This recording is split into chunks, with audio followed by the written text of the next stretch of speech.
andithi undipreparile lonke ixesha uza nam apha uthi iqaphele nento ye-spirit of rejection, into yoba ngokuya wawuwile uyishiyile into yenkolo uba African spirituality, akukho mntu owayengaceli ebantwini abakwaziyo.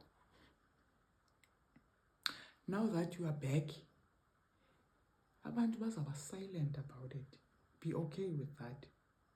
Ungacingi uba ngabo ingxaki. Usatani uyayisitha ezintliziyweni zabo nasezingqondweni, uyalibaleka. Yenye into ayenzayo leyo, uyalibaleka. Uba bashare the good news, bazayicinga ngamaxesha athile umntu aqonda uba ndifuna ushera le nto nabani, ayisuse ezingqondweni. Yiqaphele loo nto, ungade ucinga uba abantu abavuyanga. Yisusa ingqondo yakho ebantwini ngoku, kuba uke wathetha nangalaa nto yoba abantu uthi wena usiza kubo uqonda uba you are here to help, to assist, to uplift, to yonke laa nto ubuyithetha kulaa video. Usithi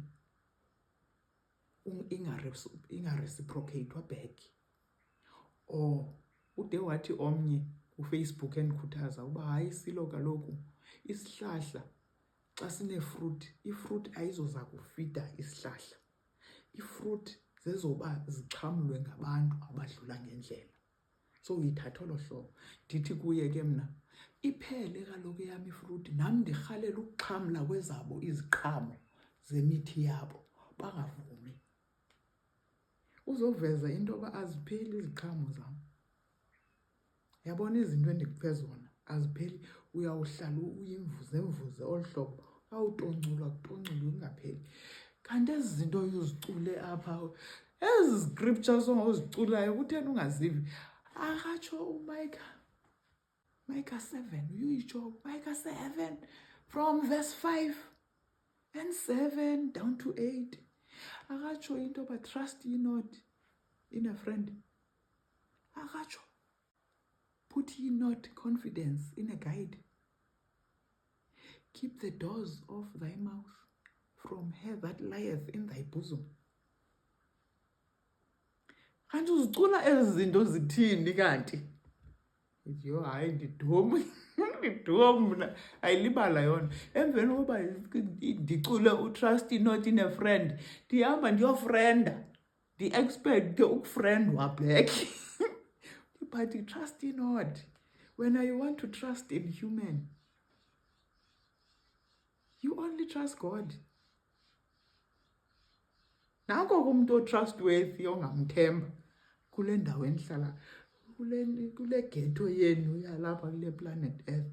You can only trust God, not humans.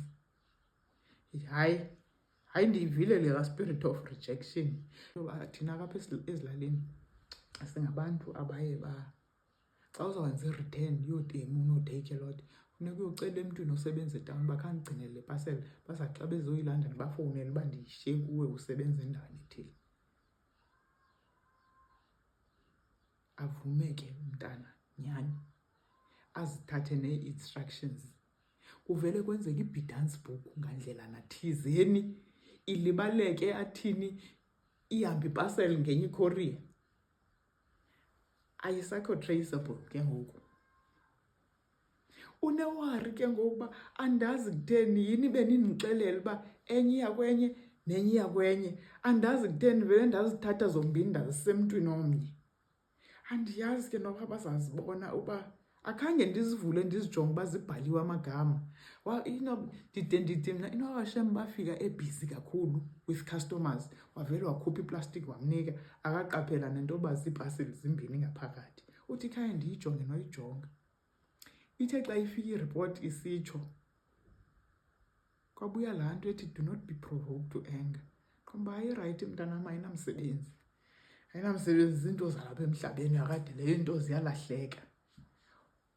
Uba bendingaprepherwanga bendizawuba nomsindo, ndibe ngumntu ozawuthi wenze ngamabomu,